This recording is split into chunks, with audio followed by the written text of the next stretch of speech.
ஏற்கனவே பார்த்தவங்க அதான் ரீரிலீஸ் மாதிரி ஆயிடுச்சு கிட்டத்தட்ட இது சரிங்களா. ஃபஸ்ட்டு டே வந்து பெரிய கூட்டம் இருந்துச்சு. மறுநாளே பார்த்தீங்கன்னா இன்னும் சொல்லப்போனால் மக்களுக்கு வந்து அங்கே வந்து எல்லா எதிர்பார்ப்பும் மைனஸ் ஆகிடுச்சு, அவ்வளோதான். இதில் அமைச்சர்கள்லாம் போயிட்டு தேவையில்லாமல் இதுக்கு போய் அழுதுருக்கும் போது கடுப்பாக வந்து சாதாரண மக்களே காரி துப்புறாங்க. சார் எதுங்க இவங்க அழுதுனுக்கிறாங்கன்னு சொல்லிட்டு அவன் எங்கே போனானே தெரியல. அந்த குஜிலி மஸ்து பண்ணணும், அவனை பஜிலி மஸ்து பண்ணிட்டாங்கன்னு நினைக்கிறேன். டோட்டலாக சூப்பர் ஸ்டார்ன்ற கதை இருக்கும், மண் இருக்கும், ஒரு இழவும் இல்லைனாலும் கூட வந்து மினிமம் கேரண்டின்னு சொல்லுவாங்கள்ல, அது உண்டு. இங்கே இந்த மாதிரி வந்து யாருமே எதிர்பார்க்கல. கோட்டே பரவாயில்ல போல இருக்க, அதுக்கு போயிட்டு அங்கே ஜெயிலில் இருக்கிறவங்கள போய்ட்டு அடிக்குது. இதெல்லாம் வந்து இது என்ன ரசனன்னு தெரியல. யார் இந்த காமெடியெலாம் சொன்னது ஒரு காமெடியாது. தாத்தா தூ வைக்கிறேன்னு சொல்கிறேன். அவன் வில்லனை பார்த்தா வந்து சனிக்கிழமை சாவற மாதிரி இருக்கிறான். பாபி தேவில் தளபதி விஜய்னு வந்து அந்த பேர் வச்சு என்ன காமெடி அது. அதுக்கெல்லாம் சேர்த்து பழி வாங்கிறதுக்கு தான் இப்படி பண்ணிட்டாங்கன்னு நான் நினைக்கிறேன். ஒரு வேலை எச்சுனத்தை நம்மளை கலாய்க்கிறியா நீ அப்படின்னு சொல்லிட்டு.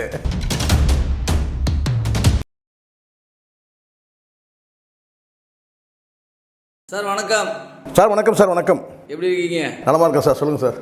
ஒன்றும் இல்லை, என்ன கேள்வி கேட்க போகிறேன். ஜனநாயகன் தான் நம்ம ஏதாவது சொல்ல முடியும். முதல்வர் அவர்களுடைய கடைசி படம் சொன்னாங்க, படம் பயங்கரமாக இருக்குன்னு எதிர்பார்த்தா இல்லை. இது நான் ரெண்டு விஷயமாக பார்க்குறேன் சார். இந்த அளவுக்கு ஃப்ளாப் ஆகிறதுக்கு காரணம் என்ன தெரியுமா?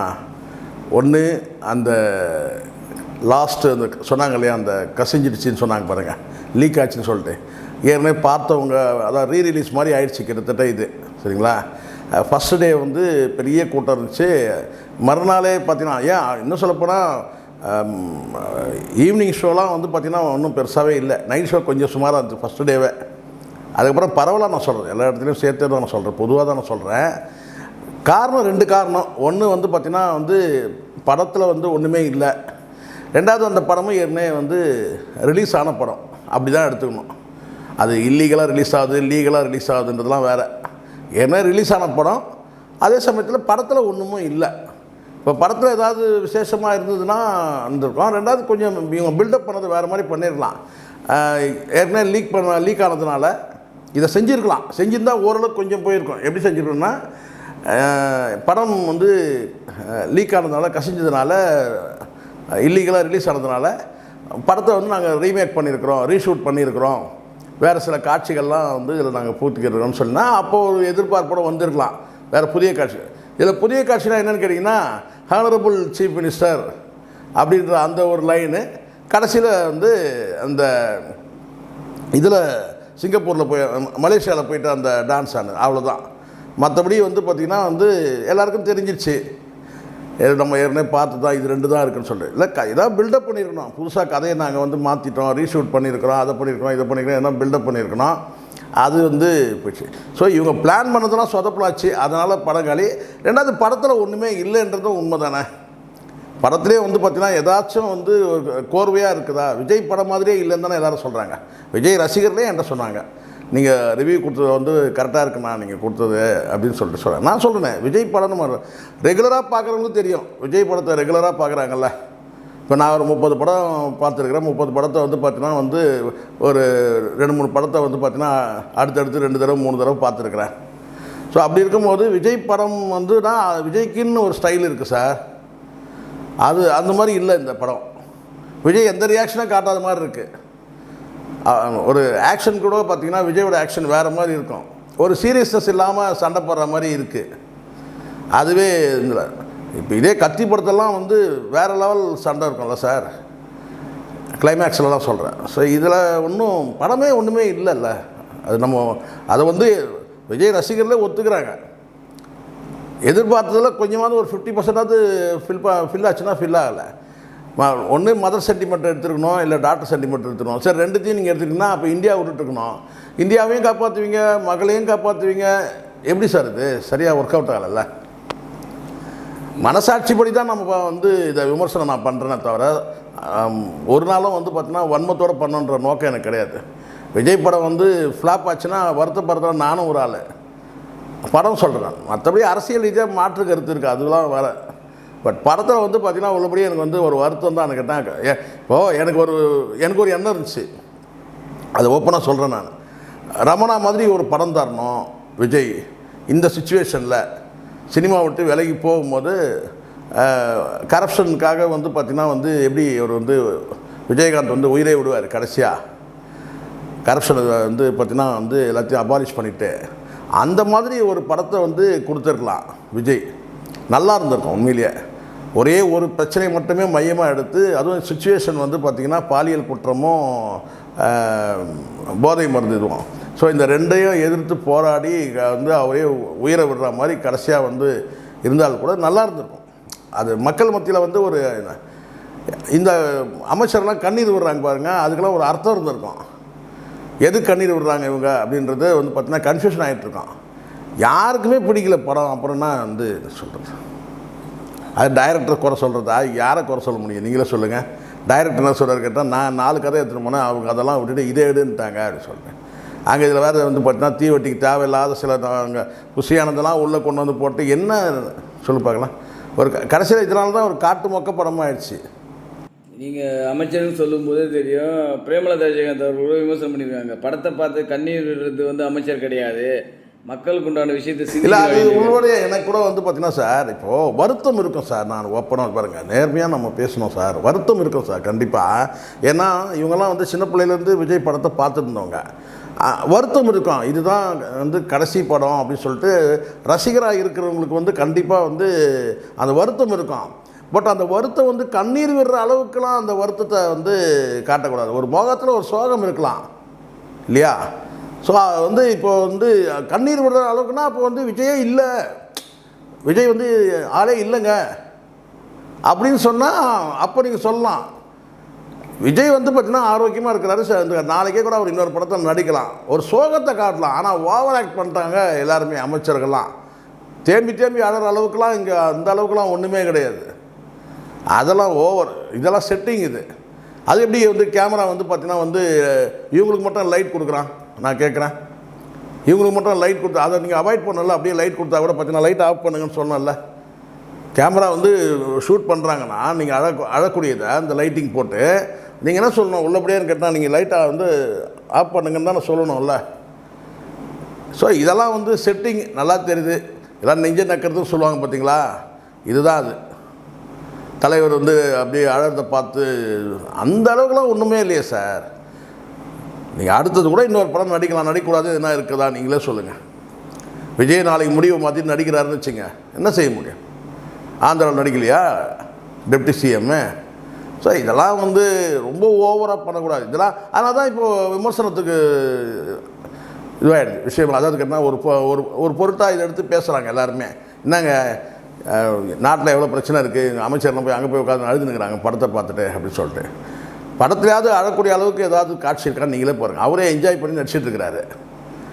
சொல்லுங்க பார்க்கலாம். என்ன அவர் ஒரே வருத்தம் இருந்திருக்கான்னு கேட்டால், அந்த முதலமைச்சர் ஆனதுனால வந்து பூஜா கிட்ட வந்து பார்த்தீங்கன்னா குத்தாட்டம் போட முடியாது, அவ்வளோதானே தவிர வழக்கமாக. அதனால தான் அதெல்லாம் மைனஸு.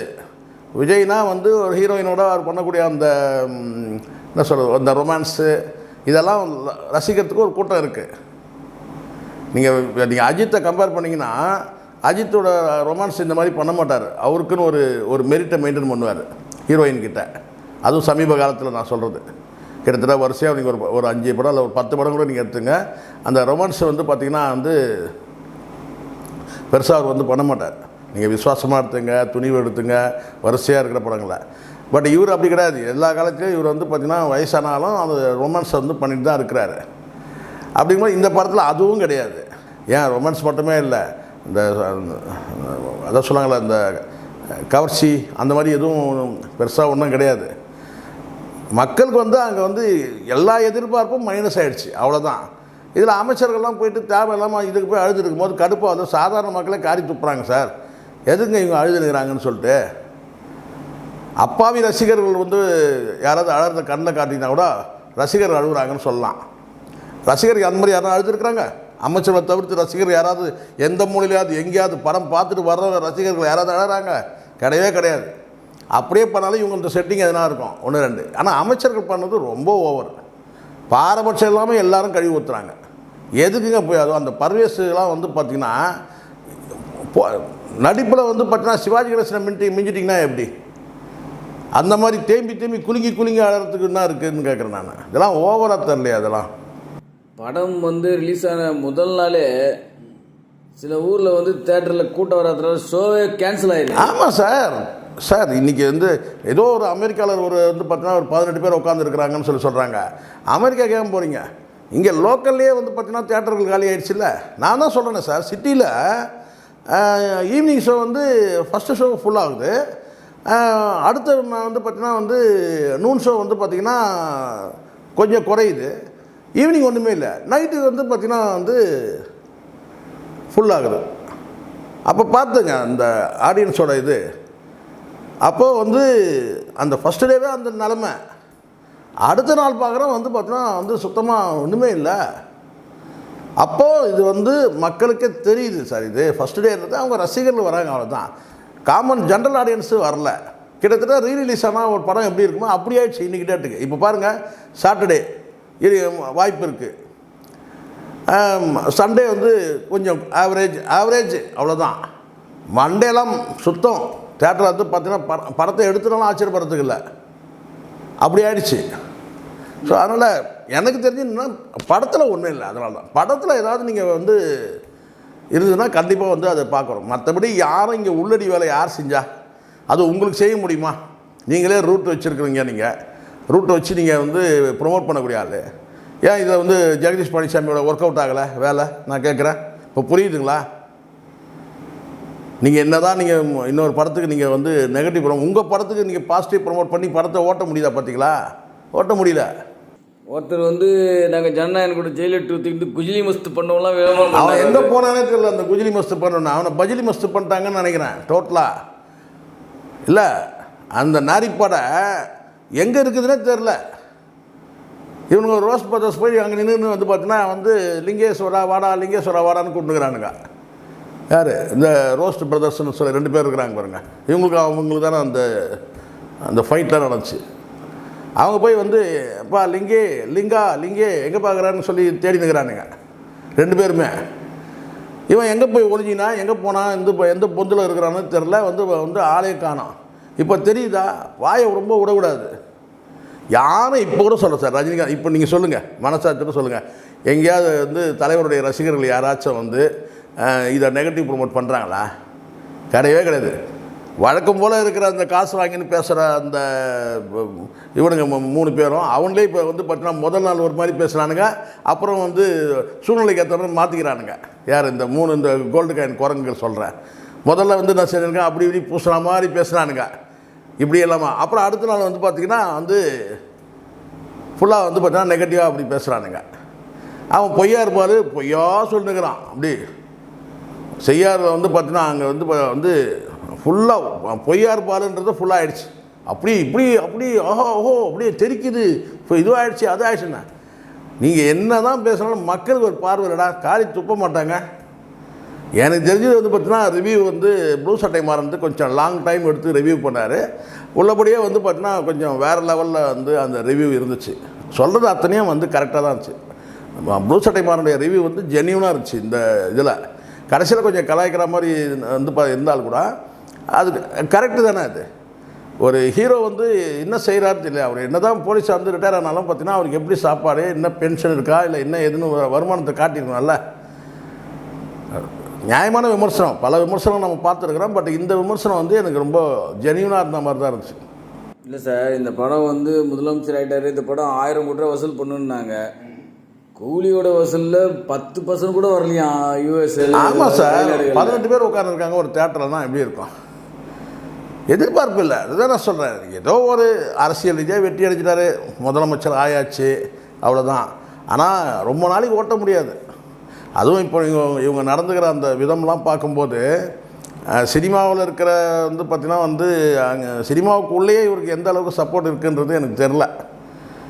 சும்மா இவனுங்கெல்லாம் வந்து அந்த மன்சூர் அலிகான அவனாம் மனுஷனில் சேர்த்துக்க எனக்கு தெரில. ஒரு நிலைப்பாட்டில் உறுதியாக நிற்கணும், ஒரு கட்சியில் இருக்கணும். அவன் திடீர்னு வந்து பார்த்தா டிவிக்கு அங்கே போனால் திடீர்னு நேற்றுக்கு வந்து பார்த்தோன்னா வந்து கவர்மெண்ட்டை கழுவி ஊற்றினுக்கிறானுங்க, ஸ்டேட் சென்ட்ரல் ரெண்டுத்தையும் கழுவி ஊற்றினுக்கிறாங்க. அங்கே போய் உட்காந்து இருக்கிறத நம்ம பார்க்குறோம். இவனெல்லாம் எது கட்சியில் இவங்க சேர்த்தாங்கன்னு எனக்கு ஒன்றும் புரியவே இல்லை. யார் வந்தாலும் துண்டை மாட்டி கட்சியில் சேர்த்துக்கிற நிலமையில் ஆயிடுச்சு. ஏன்னா ஆள் வந்தால் போதுன்ற மாதிரி இருக்குது போல இருக்குது ஒரு வேலை. அப்படி தான் இருக்குது. இல்லைனா அவன் வந்து பார்த்தா நேற்றுக்கு வந்து ஸ்டேட் கவர்மெண்ட் அவனை உட்கார வச்சே கழுவி ஊற்றுறாங்க சார். அப்புறம் அவன் என்ன கட்சி நிர்வாகி? நான் கேட்குறேன், எது கட்சியில் போய் சேர்ந்தான்? அங்கே எதிர்ப்பு வந்து பார்த்திங்கன்னா நீட் எதிர்ப்பு மத்திய அரசு தான் குறிப்பாக வச்சு பண்ணணும். சரி, அப்படியே மாநில அரசு வந்து விமர்சனம் பண்ணலாம். ஏன்னா அவங்களும் வந்து பார்த்திங்கன்னா வந்து போலீஸ் வச்சு அடிக்கிறாங்க பிடிக்கிறாங்கன்னு சொல்லும்போது விமர்சனம் பண்ணலாம். ஆனால் அங்கே நீ உட்காந்துருக்கூடாதுல்ல. அவன் சொல்கிறான் அந்த மாதிரி மனசு வலிக்கிற மாதிரி இன்னும் பல பேர் வந்து சினிமாவில் இருக்கிறவங்கலாம் வந்து பார்த்திங்கன்னா விசுவாசமாக இருப்பான்லாம் சொல்ல முடியாது விஜய்க்கு. அவனெல்லாம் மெல்ல மெல்ல அப்படியே மாறிட்டு தான் இருக்கானுங்க எல்லாம் ஒவ்வொருத்தனா. சார் இப்போ வந்து என்னென்னா இவங்க வந்து ரஜினிகாந்துக்கு ஈக்குவல், ரஜினிகாந்தோடய தாண்டிட்டார் அப்படி இப்படின்னாங்க. ஆனால் வசூல் ரீதியாக கணக்கு பண்ணும்போது பாருங்க, நீங்கள் ரஜினிகாந்தோடைய படமே நீங்கள் ஃப்ளாப் படங்கள் கூட நீங்கள் எடுத்துக்கினா கூட பார்த்தீங்கன்னா இந்த மாதிரி ஒரு அட்டர் ஃப்ளாப் ஆகாது சார். நீங்கள் ஒரு 2 நாளைக்கு வந்து பார்த்தீங்கன்னா அந்த க்ரௌடு இருக்கும் தேட்டரில், அடுத்த ஷோலாம் உங்களுக்கு காலியாகாது. அதுதான் சூப்பர் ஸ்டார். மினிமம் கேரண்டி வந்து பார்த்தீங்கன்னா வந்து 1 டே கேரண்டி கொடுக்க முடியலாம். அப்புறம் என்ன சார், எந்த படம் அந்த மாதிரி ஆகிருக்கு சொல்லுங்க பார்க்கலாம். மினிமம் 2 நாள் 3 நாள் வந்து பார்த்தீங்கன்னா வந்து அந்த ஃபேன்ஸ் வந்து பார்த்தீங்கன்னா ஃபில்லாக இருப்பாங்க. அதுக்கப்புறம் ஜென்ரல் ஆடியன்ஸும் கொஞ்சம் பேர் வருவாங்க. இதில் வேறு சொல்கிறாங்க என்னன்னா ஏ சர்டிஃபிகேட் கொடுத்துருவாங்க. ஏ சர்டிஃபிகேட் கொடுக்கணும்னா ஏ சர்டிஃபிகேட் தான் குழந்தைங்களால கூப்பிட்டு வர முடியாது. ஃபேமிலியில் இருக்கவங்க வந்து பார்த்தீங்கன்னா எல்லாம் வந்து பார்த்தீங்கன்னா வந்து 18 வயசுக்கு மேலே யாருமே இல்லையா, எல்லாம் 18 வயசுக்கு கீழே தான் இருக்கிறாங்க எல்லாருமே ஃபேமிலியில் இருக்கவங்க. ஸோ இதெல்லாம் அர்த்தமற்ற பேச்சு. தலைவர் படம்லாம் அப்படிங்கிற தலைவர் படம்லாம் வந்து குறைஞ்சபட்சம் வந்து மினிமம் வந்து ஒரு 3 நாள் வந்து ஃபுல்லாகிடும் சார். அதுவும் மப்சலில் சொல்லவே வேணாம். மப்சலெல்லாம் வந்து பார்த்தீங்கன்னா இந்த 3 நாள்லாம் சிட்டியில் தான் 3 நாள். நீங்கள் மப்சல் போயிட்டிங்கன்னா வந்து லோக்கல் தியேட்டர்லாம் வந்து பார்த்தீங்கன்னா வந்து ஒரு வாரத்துக்கு ஓடும். ஏன்னா அது பிராண்டு, சூப்பர் ஸ்டார்ன்ற பிராண்ட். கதை இருக்கும், மண் இருக்கும், ஒரு இழவு இல்லைனாலும் கூட வந்து மினிமம் கேரண்டின்னு சொல்லுவாங்கள்ல, அது உண்டு. இங்கே இந்த மாதிரி வந்து யாருமே எதிர்பார்க்கல. கோட்டே பரவாயில்ல போல இருக்க, சுத்தமாக ஒன்றுமே இல்லை. காரணம் என்ன, கதையே இல்லை. ஃபஸ்ட்டு கதை இருக்கணும் சார், கிரிப்பாக இருக்கணும். கதையே இல்லாமல் சும்மா நீங்கள் வந்து சீன் போட்டுருந்தீங்கன்னா ஒரு இதுக்கும் அது என்ன கொடுமையான சீன் கேட்டால் தாத்தாவை தூங்க வைக்கிறது கதை. அது என்ன கான்செப்ட் ஒன்றும் புரியவே இல்லை. தாத்தாவை தூங்க வைக்கிறதுக்கு அதுக்கு போய்ட்டு அவங்க ஜெயிலில் இருக்கிறவங்களாம் போய்ட்டு அடிக்குது. இதெல்லாம் வந்து இது என்ன ரசனைன்னு தெரியல. யார் இந்த காமெடியெலாம் சொன்னது? ஒரு காமெடியாது தாத்தாவை தூங்க வைக்கிறேன்னு சொல்லிட்டு. அவன் வில்லனை பார்த்தா வந்து சனிக்கிழமை சாவற மாதிரி இருக்கிறான் பாபி தேவில். பாருங்கள் எப்படி வரான் பாருங்கள். இந்த கோழி வளர்த்துக்கிறீங்களா? நீங்கள் கோழி வளர்த்துக்கிறீங்களா? இந்த கோழிலாம் சீக்கு வந்துடும் தெரியும்ல உங்களுக்கு. கோழிக்குன்னு வந்து ஒரு சில நோய் இருக்குது. அது வந்துச்சுன்னா என்னன்னு கேட்டால் மெதுவாக நடந்து வரும். அப்படியே கண்ணெல்லாம் சொக்கி போய் தொங்கி போய் மெதுவாக நடந்து வரும். அப்படியே போய் உட்காந்துக்கும்.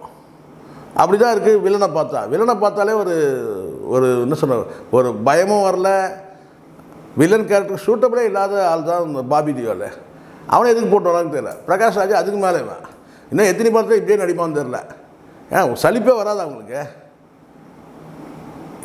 கொஞ்சமாச்சும் சலிப்பு வரணும்ல சார். ஏங்க இதை நடிச்சு என்ன இதெல்லாம் நிறைய பேசிட்டேன் பாரு சொல்லணும். இல்லை இந்த வசனம்லாம் நான் பேசிட்டேன், இதே மாதிரி கேரக்டர் நடிச்சிட்டேன்னே புதுசாக யாரையாவது போட்டால் கூட ஒரு எதிர்பார்ப்பு இருக்கும் சார். அது ஆந்திராவில் இங்கே எங்கேயாவது பிடிச்சி எடுத்துன்னு போட எல்லாம் இங்கே வந்து பார்த்தீங்கன்னா இங்கே ஏன் இவங்க கட்சியிலே இருப்பாங்க. இந்த எவனோ ஒருத்தன் இந்த சேலத்தில் சாட்டை துறைமுகத்தை சண்டை போடுவான் பாருங்கள். அவன் பேர் கூட எதாவது சொல்லுவாங்க சார். சாட்டை துறைமுகம்னா சண்டை போட்டுதானே சார் ஒருத்தன். அரெஸ்ட்லாம் கூட பண்ணாங்க டிஎம்கே. அந்த மாதிரி ஆளை கூட போட்டுக்கலாம். ஏன் இந்த டிரான்ஸ்போர்ட் மினிஸ்டரே வந்து ஓரளவுக்கு அந்த கெட்டப் இருக்குது, அவரை போட்டிருக்கலாம். அவருக்கு ஏதோ வாய்ப்பு கொடுத்தாங்களா அந்த படத்தில். எந்த மூலையில் இருக்கிறாருன்னு தெரியல, நம்ம அதை கவனிக்க முடியல கும்பலில். ஏன் புஷி ஆனந்துக்கே வில்லன் கேரக்டர் கொடுத்துருக்கலாம், ஓரளவுக்கு ஒர்க் அவுட் ஆகிருக்கான். ஸோ பிரகாஷ் ராஜுக்கு வந்து பார்த்தீங்கன்னா வில்லன்கள் டோட்டலாக வந்து காலி. நாசரை எதுக்கு தான் யூஸ் பண்ணாங்கன்னே தெரில. ஒரு அதெல்லாம் எவ்வளோ பெரிய ஆர்டிஸ்ட் நாசர்லாம் வந்து பார்த்தீங்கன்னா வந்து இப்படிலாம் வந்து நடிக்கிறோமான்னு தெரில எனக்கு. என்ன தான் பணம் கொடுத்தாலும் கூட அவ்வளோ டம்மி பண்ணக்கூடாது இல்லை கேரக்டருங்களா. பெரிய பெரிய ஆர்டிஸ்டெல்லாம் வந்து பார்த்தீங்கன்னா வந்து டோட்டலாக வந்து படம் வந்து அவுட் ஆனது காரணமே என்னென்னா கதையும் கிடையாது, கேரக்டருங்களும் நிற்கவே இல்லை, யாருக்கும் எந்த ரோலும் கிடையாது. ஹீரோயின்னு ஒன்று போட்டுக்கிறாங்க, அவங்க ஒன்றும் கிளாமருக்கு மாதிரி ஒன்றும் கிடையாது. அதுக்கு சொல்லுறதுக்கு கொஞ்சம் பேர் வருவாங்கள்ல சார், அவங்களுக்கு சொல்கிறேன், அவங்களுக்கும் திருப்தி இல்லை. வேறு இதே நயன்தாரா மாதிரி இல்லை வேறு யாராவது போட்டிருந்தா கூட பார்த்தீங்கன்னா சரி ஏதாவது கொஞ்சம் மழை ஏதாவது ஒன்று போட்டிருந்தா கூட வந்து பார்த்துருப்பாங்க ஒரு வேளை. அந்த பொண்ணு ஒன்றுமே இல்லை, நடிக்கவும் வாய்ப்பு கிடையாது, கிளாமருக்கும் சான்ஸ் இல்லை. அப்போ என்ன ஆகும்? டோட்டலாக வந்து சண்டை காட்சிகள்லாம் ஒன்றும் கிடையாது சார், எல்லாம் ஸ்லோ மோஷன் தான். இவங்களே எடுத்துருப்பாங்கன்னு நினைக்கிறேன் சண்டை காட்சி. ஆதவர்ஜன் வந்து ஸ்டண்ட்டு காட்சி அவர் பார்த்துருந்துருப்பார். வசனங்கள் வந்து பார்த்திங்கன்னா வந்து பெருசாக எடுபடவே இல்லை. வசனங்களை யாருன்னா இவர்கிட்ட கொடுத்துருக்கலாம், ஒரு வேலை யார் ராஜ்மோகன்கிட்ட கொடுத்துருக்கலாம். படத்தில் இவங்க தலையீடு இருக்குது, நல்லா தெரியுது. கட்சிக்காரங்களுடைய தலையீடு நல்லா இருக்குது. வினோத் படமே இல்லைன்னு நான் அடித்து சொல்லுவேன் சார்.